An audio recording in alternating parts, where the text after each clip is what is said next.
साहब! अंधा है क्या? नहीं बाबू, भूखा हूँ, इसलिए लड़खड़ा कर गिर गया। देख, तेरे गिरने से क्या हो गया? मामूली सा दाग लग गया है, मैं अभी इसे साफ किए देता हूँ। तेरी नजर में ये मामूली सा दाग होगा, मगर हमारी नजर में ये कार बिल्कुल बेकार हो गई है। और राय बहादुर उस चीज को कभी इस्तेमाल नहीं करता जिस पर एक भी दाग लग गया हो। सिक्योरिटी, इस गंदगी को बाहर फेंक दो और फिर दोबारा ये इस ऑफिस की इर्द गिर्द भी दिखाई ना दे। चले बुड्ढे, बाहर निकाल, चल।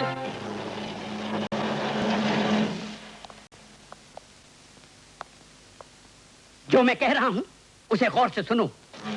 राय बहादुर दीवान चंद को हारना पसंद नहीं। 60 साल की जिंदगी में ये पहली बार ऐसा हुआ है कि एक इतना बड़ा प्रोजेक्ट हमारे नाक के नीचे से कोई निकाल कर ले गया हो। डैडी, अगर मैं टेंडर की कोटेशन की प्राइस में कुछ कमी कर देता तो हमें लाखों का नुकसान हो जाता। अब क्या फायदा हुआ? लोगों के सामने हमारी गर्दन झुक गई ना। जो प्रोजेक्ट बरसों से हमारे पास था, एक नई कंपनी के पास चला गया। राय बहादुर पैसे गंवा सकता है, अपनी इज्जत नहीं। लेकिन डैडी, ये तो झूठी इज्जत है। बिजनेस में तो ये सब होता रहता है। बिजनेस तुम सिखाओगे मुझे? ये सब मैंने बनाया है। घर, ऑफिस, गाड़ियां, नौकर चाकर, ये सब मेरी मेहनत का नतीजा है, समझे? और तुम्हें 2 वक्त की रोटी जो नसीब होती है वो भी मेरी मेहरबानी से। डैडी, आज जिंदगी में पहली बार पता चला कि एक बाप अपने बेटे को पालकर उसका फर्ज नहीं निभाता, बल्कि मेहरबानियों का कर्ज चढ़ाता जाता है ताकि वो जरूरत पड़ने पर सूद समेत वापस ले सके। ये शान और शौकत, ये ऐशो आराम आप ही को मुबारक हो डैडी। जीने के लिए सिर्फ 2 रोटी की जरूरत होती है और वो मैं कोई भी काम करके कमा लूंगा। Good bye mister Rai Bahadur.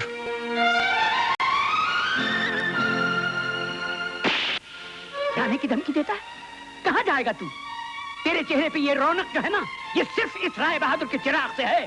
इस चिराग से दूर गया तो अपने आप को पहचान नहीं पाएगा। जीने के लिए सिर्फ रोशनी की ही जरूरत नहीं होती, अंधेरा भी चाहिए।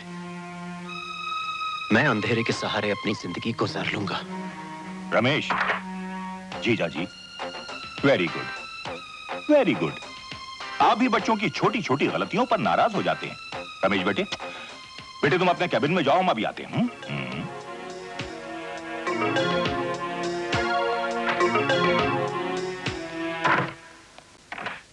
साले साहब, आपको नहीं मालूम कि इस बेवकूफ की वजह से। जीजा जी, जीजा जी, रमेश मां की गोद में पलकर बड़ा हुआ है और राज करेगा।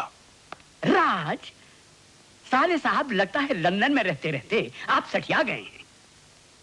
जिस लड़के के हाथ हमेशा हसीनों की जुल्फों में उलझे हों, उसके हाथ में कारोबार की बागडोर नहीं दी जाती।